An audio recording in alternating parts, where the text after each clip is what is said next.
চন্দ্রগ্রহণের দিনে একটি মূল নিয়ে এসে যদি যে কাউকে খাওয়াতে পারেন সে খুব সহজেই বশীভূত হয়ে যাবে। বশীকরণ করার জন্য আজকে একটি শক্তিশালী প্রয়োগ নিয়ে এসেছি আপনাদের সম্মুখে।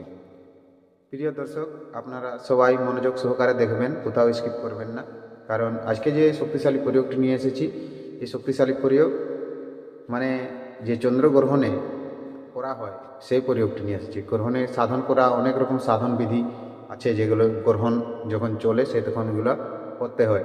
তো সেই গ্রহণ চলাকালীন যে প্রয়োগটি নিয়ে এসেছি সেটা জানার জন্য আপনাদেরকে ভিডিওটি সম্পূর্ণ দেখতে হবে, কোথাও স্কিপ করা চলবে না। আপনারা জানছেন সবাই, সামনে চলে আসছে যে আমাদের পূর্ণগ্রাস যে চন্দ্রগ্রহণ আছে ভারতবর্ষে গ্রহোত্তরদ্বয় রূপে দৃশ্য আছে।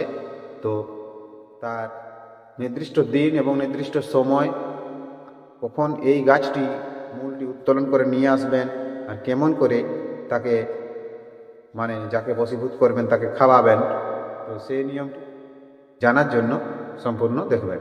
আর ভিডিও ভালো লাগলে ভিডিওকে লাইক করবেন, চ্যানেল প্রথমবার থাকলে চ্যানেলটিকে সাবস্ক্রাইব করে আমার পাশে থাকবেন, পাশের নোটিফিকেশন বেলটি টিপে অন করে রাখবেন। তাহলে কী হবে, যখন যখন আমি ভিডিও আপলোড করব সর্বপ্রথম নোটিফিকেশনটি আপনি পাবেন।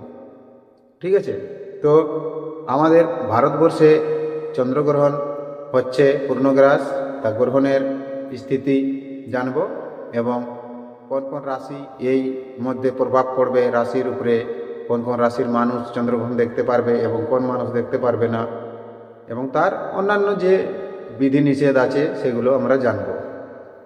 তো ভিডিও একটু লম্বা হতে পারে, দয়া করে ভিডিওটি শেষ পর্যন্ত দেখবেন। তাহলে দেখুন, 18ই ফাল্গুনে আমাদের ইংরেজি হচ্ছে 3 মার্চ, মঙ্গলবার দিন পড়ছে। এই দিনে পৃথিবীতে গ্রহণ আরম্ভ হবে। ভারতের প্রমাণ সময় অনুসারে তাকে গ্রহণ স্পর্শ যখন হবে, আরম্ভ সময় হলো আপনার দিনের বেলা দিবা ঘন্টা 3:20। এই 3:20 গ্রহণ স্পর্শ করছে। ঠিক আছে, পৃথিবী গ্রহণ স্পর্শ করছে এবং পূর্ণগ্রাস আরম্ভ হবে নীলিমন অপরাহ্ন ঘন্টা 4:38। ঠিক আছে, 4:38 হবে এবং গ্রহণ মধ্যস্থিত হবে যখন অপরাহ্ন 5:05। তো এই হলো টাইম। এবং পূর্ণগ্রাস সমাপ্তি যে উনিলমন সন্ধ্যা ঘন্টা 5:33। এখন গ্রহণ মোক্ষ সমাপ্তি রাত্রি ঘন্টা হবে 6:48 এবং গ্রহণের স্থিতি হলো পূর্ণগ্রাস স্থিতি হচ্ছে 59 আর গ্রহণের স্থিতি দেখুন যে 3 ঘন্টা 28 গ্রহণ চলবে, কিন্তু গ্রাসমান 1.155। তো পূর্ণগ্রাস স্থিতি হচ্ছে 59 মানে আমাদের হাতে অনেক সময়।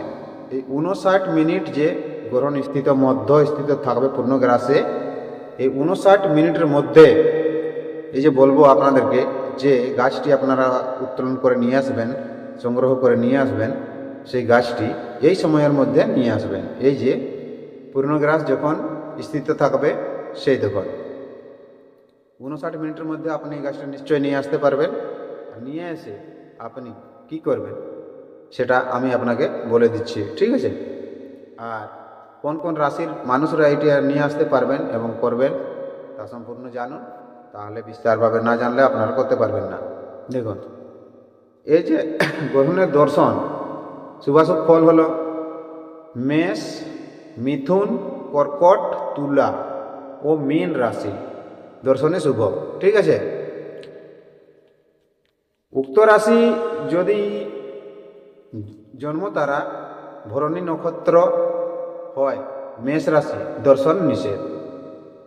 ইহা ছাড়া অন্য রাশির যে দর্শনে অশুভ দৈবার্থ দর্শন করলে ব্রাহ্মণকে স্বর্ণদান কর্তব্য এবং দীক্ষিতগণের মন্ত্র পুরস্চরণে এই রাশাদি বিচার অনাবশ্যক বেদদর্শনকারী মাত্রই দর্শন নিমিত্ত স্নান অবশ্য কর্তব্য।